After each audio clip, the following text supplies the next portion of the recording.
Hello friends, ഞാനിന്ന് നിങ്ങളോട് പറയാൻ പോകുന്നത് ഇന്ത്യൻ എന്ന ബ്രഹ്മാണ്ഡ ചിത്രത്തിന്റെ സ്റ്റോറിയാണ്. ഈ ഒരു സിനിമയുടെ സ്റ്റോറി ഞാനിപ്പോൾ പറയാൻ കാരണം ശങ്കറിന്റെ സംവിധാനത്തിൽ 1996 കമലഹാസൻ നായകനായിട്ട് പുറത്തിറങ്ങിയ ഈ ഇന്ത്യൻ എന്ന ചിത്രത്തിന്റെ സെക്കൻഡ് പാർട്ട് റിലീസിനൊരുങ്ങുകയാണ്. ഇന്ത്യൻ 2 എന്ന ഈ ഒരു ചിത്രം ഇപ്പോൾ ഉടൻ റിലീസ് ചെയ്യാൻ പോവുകയാണ്. അപ്പോൾ ഇന്ത്യൻ 2 എന്ന ഈ ഒരു സിനിമ നിങ്ങൾ കാണാൻ പോകുന്നതിന് മുമ്പായിട്ട് ഇന്ത്യൻ 1ന്റെ സ്റ്റോറി നിങ്ങൾക്ക് അറിഞ്ഞിരിക്കണം. ഒരുപക്ഷെ ഈ ഒരു ചിത്രം നിങ്ങൾ കണ്ടവരാണെങ്കിലും ഒരുപാട് കാലത്തിന് മുമ്പ് കണ്ടതാണെങ്കിൽ ഇപ്പോൾ ഈ ഒരു സ്റ്റോറി ഒന്ന് നിങ്ങൾ അറിഞ്ഞുകൊണ്ട് ഇന്ത്യൻ 2 എന്ന ചിത്രം കാണാൻ പോവുകയാണെങ്കിൽ അത് നിങ്ങൾക്ക് വളരെ നല്ലതായിരിക്കും. അതുകൊണ്ട് ഇന്നത്തെ ഈ ഒരു വീഡിയോ നിങ്ങൾ ഈ ഒരു ഇന്ത്യൻ 1 എന്ന സിനിമ കണ്ടവരും കാണാത്തവരും എല്ലാം പൂർണ്ണമായിട്ടൊന്ന് കാണുക. അപ്പോൾ നമുക്ക് ഈ ഒരു വീഡിയോയിലേക്ക് കടക്കാം. അതിനു മുമ്പായിട്ട് നിങ്ങൾ ഇതുവരെ നമ്മുടെ ചാനൽ സബ്സ്ക്രൈബ് ചെയ്തിട്ടില്ലെങ്കിൽ ചാനൽ ഒന്ന് സബ്സ്ക്രൈബ് ചെയ്ത് എന്നെ ഒന്ന് സപ്പോർട്ട് ചെയ്ത് തരിക. പിന്നെ എൻ്റെ ഒരു സന്തോഷത്തിന് വേണ്ടി നിങ്ങൾ ഈ ഒരു വീഡിയോ ഒന്ന് ലൈക്ക് ചെയ്തുകൂടി തരികയാണെങ്കിൽ വളരെ ഉപകാരമായിരിക്കും. പിന്നെ നിങ്ങൾ ഈ വീഡിയോ കണ്ടതിന് ശേഷം നിങ്ങൾക്ക് ഇഷ്ടപ്പെടുകയാണെങ്കിൽ നിങ്ങളുടെ സുഹൃത്തുക്കൾക്കൊക്കെ ഒന്ന് ഷെയർ ചെയ്ത് കൊടുക്കാനും മറക്കരുത്. അപ്പോൾ നമുക്ക് വീഡിയോയിലേക്ക് കടക്കാം. ഈ ഒരു ചിത്രത്തിലെ കേന്ദ്ര കഥാപാത്രത്തെ അവതരിപ്പിക്കുന്നത് കമലഹാസനാണ്. കമലഹാസൻ ഈ ഒരു സിനിമയിൽ ഡബിൾ റോളിലാണ് വരുന്നത്. ഇതിലെ പ്രധാനപ്പെട്ട നായക കഥാപാത്രമായിട്ടുള്ള കമലഹാസന്റെ പേര് സേനാപതി എന്നാണ്. സേനാപതി 70 വയസ്സിന് മുകളിൽ പ്രായമുള്ള ഒരു വൃദ്ധനാണ്. കൂടാതെ ഇദ്ദേഹം ഒരു പഴയ സ്വാതന്ത്ര്യ സമര സേനാനിയാണ്. ഇദ്ദേഹം ഈ ഒരു സിനിമയിൽ അഴിമതിക്കെതിരെ, സർക്കാർ ഓഫീസുകളിൽ നടക്കുന്ന അഴിമതിക്കും കൈക്കൂലിക്കുമൊക്കെ എതിരെ പടപൊരുതുന്ന ഒരു മനുഷ്യനായിട്ടാണ് കാണിക്കുന്നത്.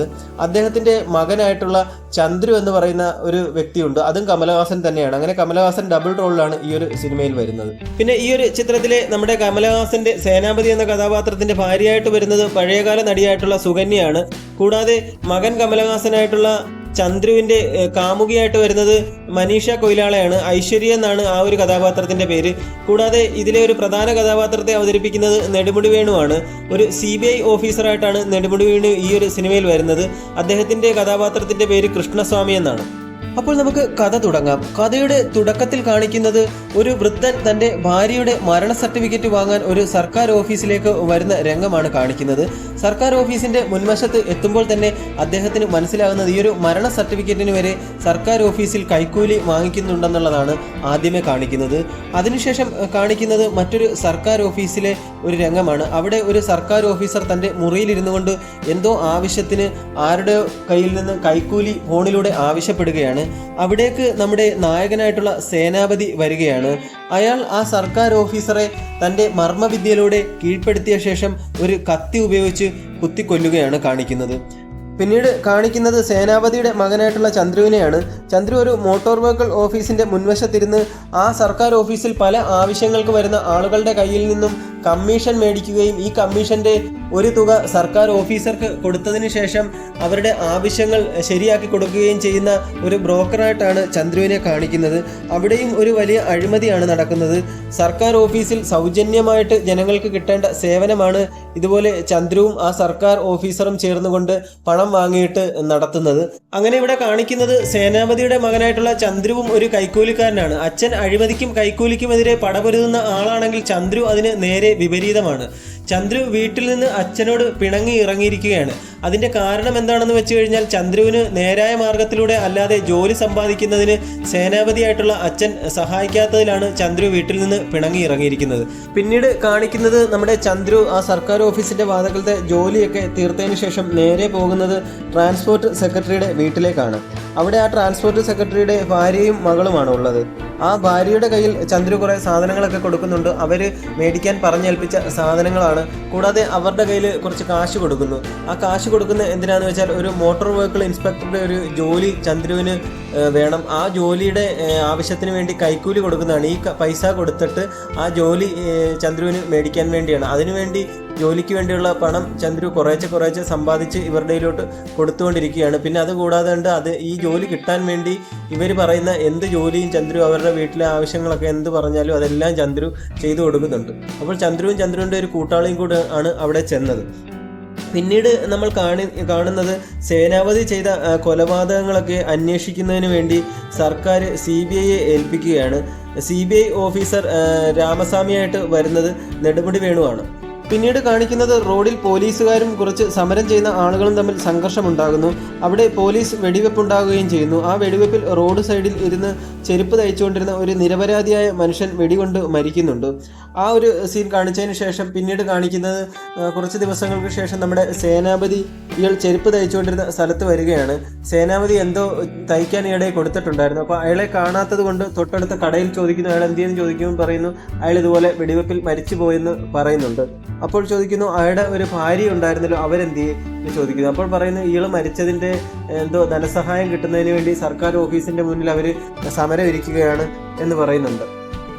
പിന്നീട് നമ്മൾ കാണിക്കുന്ന സീനിൽ ഈ ചെരുപ്പ് കുത്തിയുടെ ഭാര്യയ്ക്ക് ഇയാൾ മരിച്ചതിനുള്ള ഒരു തുക സർക്കാരിൽ നിന്ന് അനുവദിച്ചു. അപ്പോൾ ഇവരെ സർക്കാർ ഓഫീസർ മുറിയിലേക്ക് വിളിക്കുകയാണ്. വിളിച്ചിട്ട് നിങ്ങളുടെ ചെക്ക് വന്നിട്ടുണ്ട്, 10,000 രൂപയാണ് വന്നിട്ടുള്ളതെന്ന് പറയുന്നു. അപ്പോൾ അവരോട് പറയുന്നു ഇതിന് 1000 രൂപ എനിക്ക് തരണം എന്ന് ഈ സർക്കാർ ഓഫീസർ കൈക്കൂലി ചോദിക്കുകയാണ്. അപ്പോൾ ഇവർ പറയുന്നു എന്തിനാണ് 1000 രൂപ, ഈ പൈസ കിട്ടിയിട്ട് എനിക്ക് ഒരുപാട് കാര്യങ്ങളുള്ളതെന്നൊക്കെ പറഞ്ഞ് ഇവർ എത്ര പറഞ്ഞിട്ടും അയാൾ സമ്മതിക്കത്തില്ല. അയാൾക്ക് 1000 രൂപ കിട്ടിയില്ല തരത്തില്ല എന്ന് പറഞ്ഞ് അയാൾ ആ ചെക്ക് വലിച്ചു കീറി കളയുകയാണ്. പിന്നീട് തൊട്ടടുത്ത സീനിൽ കാണിക്കുന്നത് നമ്മുടെ സേനാപതി ഈ കൈക്കൂലി ചോദിച്ച ആ ഒരു ഉദ്യോഗസ്ഥനെ കൊല്ലുകയാണ്. അയാളെ മർമ്മവിദ്യയിലൂടെ കീഴ്പ്പെടുത്തി അയാളെയും സേനാപതി കൊല്ലുന്നു. ഈ കൊല്ലുന്ന സ്ഥലത്തൊക്കെ സേനാപതി എന്തോ എഴുതി വെക്കുന്നുണ്ട്. പിന്നീട് കാണിക്കുന്നത് CBI ഓഫീസറായിട്ടുള്ള കൃഷ്ണസ്വാമി കൊലപാതകം ചെയ്തത് ഒരു 70 വയസ്സിന് മുകളിലുള്ള വൃദ്ധനാണെന്ന് മനസ്സിലാക്കുന്നു. അത് മനസ്സിലാക്കുന്നത് എങ്ങനെയാണെന്നാൽ ഈ കൊലപാതക സ്ഥലങ്ങളിലൊക്കെ സേനാപതി എഴുതി വച്ചിരുന്ന കുറിപ്പുകളിലൂടെയാണ്. ഈ കൊലപാതകം നടത്തുന്ന സ്ഥലങ്ങളിൽ സേനാപതി എഴുതി വച്ചിരുന്ന കുറിപ്പ് അത് തമിഴിൽ ഇന്ത്യന്നോ എന്തോ ആണ് എഴുതി വച്ചിരിക്കുന്നത്. ആ ഒരു കുറിപ്പിൽ നിന്നും ഈ CBI ഓഫീസർക്ക് മനസ്സിലാകുന്നത് അത് പഴയ ലാംഗ്വേജാണ്, അതായത് പഴയ ലിപി, ഒരുപാട് കാലങ്ങൾക്ക് മുമ്പുള്ള എഴുത്ത് രീതിയാണ്. അതായത് 1940-നൊക്കെ മുമ്പുള്ള ആളുകൾ എഴുതിയിരുന്ന രീതിയാണ്. ഇപ്പോഴുള്ള പുതിയ ലിപിയിലുള്ള ആളുകൾ ഇതേ രീതിയിലുള്ള എഴുത്തല്ല എഴുതുന്നതെന്ന് മനസ്സിലാക്കിയത് കൊണ്ട് അതൊരു പഴയ ആളാണെന്ന് അയാൾക്ക് മനസ്സിലാവുകയാണ്. രാമസ്വാമിക്ക്, അതായത് CBI ഓഫീസറായിട്ടുള്ള രാമസ്വാമിക്ക് മനസ്സിലാവുകയാണ്. പിന്നെ അത് മാത്രമല്ല ഇയാൾ അന്വേഷിക്കുന്നത് ഈ കൊല്ലപ്പെട്ട ആളുകളെയെല്ലാം മർമ്മവിദ്യയിലൂടെ ഇയാൾ തകർക്കുകയും ചെയ്തിട്ടുണ്ട്. അപ്പോൾ ഇങ്ങനെയുള്ള മർമ്മവിദ്യകൾ അറിയാവുന്ന ആൾക്കാരാരാണെന്ന് തിരക്കുകയും ചെയ്യുന്നുണ്ട്. അങ്ങനെ ഏകദേശം ഇങ്ങനെയുള്ള മർമ്മവിദ്യ അറിയാവുന്ന ആളുകളെ തപ്പി ഇത് നമ്മുടെ സേനാപതിയാണെന്ന് ഏകദേശം ഒരു സംശയം ഇവർക്ക് കിട്ടുന്നുണ്ട്. അങ്ങനെ സേനാപതിയാണെന്ന് ഏറെക്കുറെ മനസ്സിലാക്കിയ രാമസ്വാമി ഒരു സ്വാതന്ത്ര്യ സമര സേനാനിയുടെ വേഷമൊക്കെ കെട്ടി സേനാപതിയുടെ വീട്ടിലേക്ക് വരികയാണ്. താനൊരു പഴയ സ്വാതന്ത്ര്യ സമര സേനാനിയാണ്, തനിക്ക് സർക്കാരിൽ നിന്നൊരു താമ്രപത്രം കിട്ടുന്നതിന് വേണ്ടി സേനാപതിയുടെ ഒരു കയ്യൊപ്പ് വേണമെന്ന് പറയുന്നു. അന്നേരം സേനാപതിയുടെ വീട്ടിൽ സേനാപതി ഇല്ലായിരുന്നു, ഭാര്യ മാത്രമായിരുന്നു ഉണ്ടായിരുന്നത്. അപ്പോൾ അവരോട് ഈ കാര്യം പറയുന്നു. പിന്നീട് അവർ സേനാപതിയുടെ പഴയ സ്വാതന്ത്ര്യ സമരത്തിൻ്റെ ഫ്ലാഷ് ബാക്കൊക്കെ ഈ ഒരു രാമസ്വാമിയോട് പറയുന്ന കുറച്ച് കാണിക്കുന്നുണ്ട്. ബ്രിട്ടീഷുകാർക്കെതിരെ ധീരമായിട്ട് പോരാടിയതും സ്വാതന്ത്ര്യ സമരം നേടുന്നതിന് വേണ്ടി സേനാപതി വഹിച്ച പങ്കും ഒക്കെ അവർ ഈ ഒരു ഫ്ലാഷ് ബാക്കിൽ പറയുന്നുണ്ട്. കൂടാതെ ഇവർ തമ്മിലുണ്ടായ പ്രേമവും സ്വാതന്ത്ര്യം കിട്ടിയതിന് ശേഷം ഇവർ കല്യാണം കഴിക്കുന്ന കാര്യങ്ങൾ ഇവർ പറയുന്നുണ്ട്.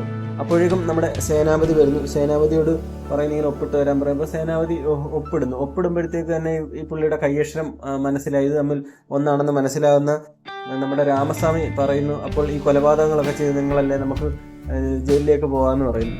അപ്പോഴത്തേക്ക് സേനാപതി രാമസ്വാമിയെ മർമ്മവിദ്യയിലൂടെ അടിച്ചു വീഴ്ത്തിയിട്ട് ഇവർ രണ്ടുപേരും കൂടെ രക്ഷപ്പെടുക. അതിനുശേഷം അവിടെ നിന്ന് രക്ഷപ്പെട്ട് കഴിഞ്ഞ് സേനാപതിയും ഭാര്യയും കൂടെ ഒരു വാൻ മേടിക്കുന്നു. ആ വാൻ മേടിച്ച് അതിന് പെയിൻ്റൊക്കെ അടിച്ചൊരു മോർച്ചറി വണ്ടിയുടെ രൂപത്തിലാക്കുന്നു. പിന്നീട് അവർ രണ്ടുപേരും അതിലാണ് താമസിക്കുന്നതും യാത്ര ചെയ്യുന്നതുമൊക്കെ. അതിനിടയിൽ നമ്മുടെ ചന്ദ്രുവിന് വെഹിക്കിൾ ഇൻസ്പെക്ടറായിട്ട് ജോലിയൊക്കെ കിട്ടുന്നു. ജോലി കിട്ടിയതിന് ശേഷം ചന്ദ്രു കൈക്കൂലി മേടിച്ചുകൊണ്ട് ഒരു പഴയ ബസ്സിന് ഫിറ്റ്നസ് സർട്ടിഫിക്കറ്റ് നൽകുന്നു. ആ ബസ്സൊന്ന് പരിശോധിക്കാതെ പോലും ആണ് ചന്ദ്രു ഫിറ്റ്നസ് സർട്ടിഫിക്കറ്റ് നൽകുന്നത്. ആ ബസ് കണ്ടാൽ തന്നെ കണ്ടം ചെയ്തതുപോലെ തോന്നുന്ന അത്രയ്ക്ക് മോശം ഒരു ബസ്സാണ്. അതൊന്ന് ചെക്ക് ചെയ്യാതെ കൂടി ചന്ദ്രു ആ ബസ്സിന് ഫിറ്റ്നസ് സർട്ടിഫിക്കറ്റ് നൽകുകയാണ് കൈക്കൂലി മേടിച്ചുകൊണ്ട്. അങ്ങനെ ഇരിക്കുമ്പോൾ ചന്ദ്രു തൻ്റെ സുഹൃത്തിനെയും കൊണ്ട് ഹോസ്പിറ്റലിൽ പോകുന്നു. അതേസമയം ചന്ദ്രു സേനാപതിയുടെ മകനാണെന്ന് മനസ്സിലാക്കിയ CBI ഓഫീസർ രാമസ്വാമി ചന്ദ്രുവിനെ തിരക്കി ഓഫീസിലും അവിടെ നിന്ന് ഹോസ്പിറ്റലിലേക്കും വരുന്നു. അതേസമയം സേനാപതിയും ഭാര്യയും കൂടി ഇതേ ഹോസ്പിറ്റലിൽ തന്നെ എത്തുന്നു.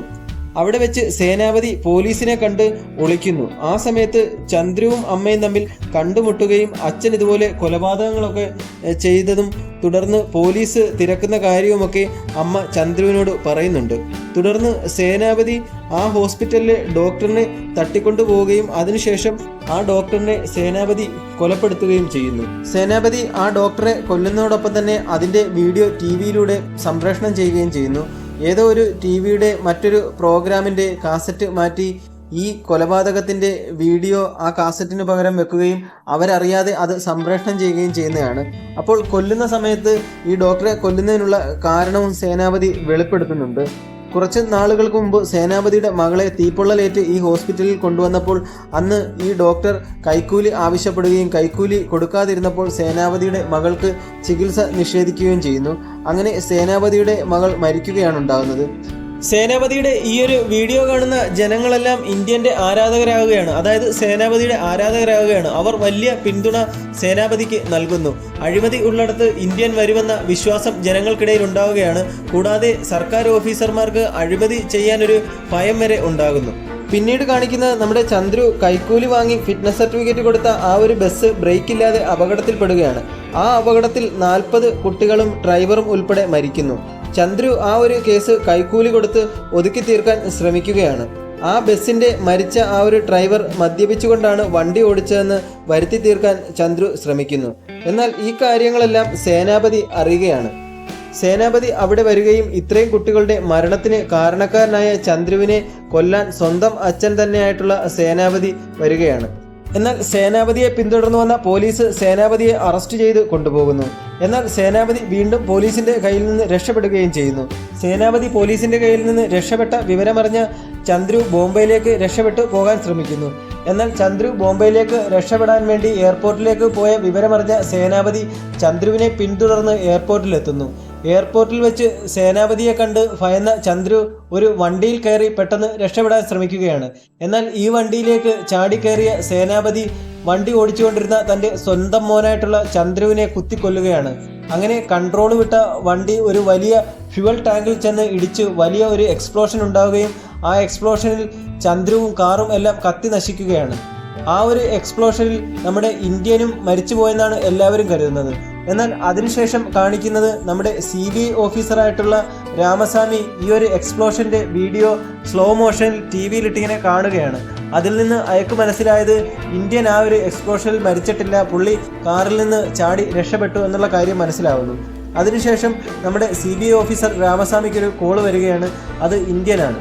ഇന്ത്യൻ അപ്പോൾ പറയുന്നു ഇന്ത്യന് മരണമില്ല, ഇതുപോലെയുള്ള പ്രശ്നങ്ങൾ വരുമ്പോൾ വീണ്ടും ഇന്ത്യൻ വരുമെന്ന് പറയുകയാണ്. അവിടെ വെച്ച് നമ്മുടെ ആ ഒരു സിനിമ തീരുകയാണ്. വളരെ മികച്ച ഒരു ചിത്രമാണിത്. ഇതിൻ്റെ സെക്കൻഡ് പാർട്ട് ഇപ്പോൾ റിലീസിന് എത്തുകയാണ്. അപ്പോൾ ഈ ഒരു സിനിമയുടെ സെക്കൻഡ് പാർട്ട് എല്ലാവരും തിയേറ്ററിൽ തന്നെ പോയി കാണുക. ഇന്നത്തെ വീഡിയോ നിങ്ങൾക്ക് ഇഷ്ടപ്പെട്ടെങ്കിൽ നിങ്ങളൊന്ന് ലൈക്ക് ചെയ്യുകയും ഒന്ന് ഷെയർ ചെയ്യുകയും ചെയ്യുക. കൂടാതെ ഈ ഒരു ഇന്ത്യൻ എന്ന സിനിമയെ പറ്റിയുള്ള നിങ്ങളുടെ അഭിപ്രായങ്ങൾ നിങ്ങൾ കമൻറ്റ് ബോക്സിൽ രേഖപ്പെടുത്തുക.